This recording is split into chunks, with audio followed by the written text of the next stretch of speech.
টনিকে দিয়েছে প্রতি সপ্তাহে সপ্তাহে খাবার পাঠিয়ে দিতে। আমি টনির হাতে খাবার পাঠিয়েছি? দেখ মা, তোর হাতে কোথাও ভুল হচ্ছে। তুমি আর কত লোকাবে বলো? আজ আমি তোমার জন্যই বেঁচে আছি। তুমি যদি টনির হাতে 10 লাখ টাকা না পাঠাতে তাহলে হয়তো আজ আমি আর বেঁচে থাকতাম না।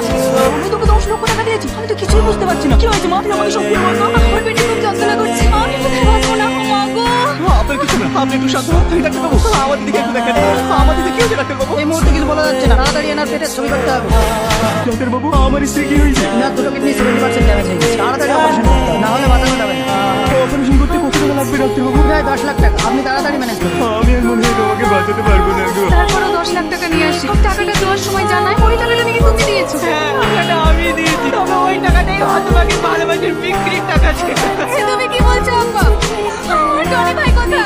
আব্বা বলো। অনেকে আমি বাড়ি থেকে কুকুরের মধ্যে দুধ চুর করে বের করে দিয়েছি। আমি নিজের মেয়েকে যতটা না ভালোবেসতে পেরেছি, ও তার চেয়েও তোকে বেশি ভালোবেসে তোর 16 দিন অভাব বুঝতে দেয়নি।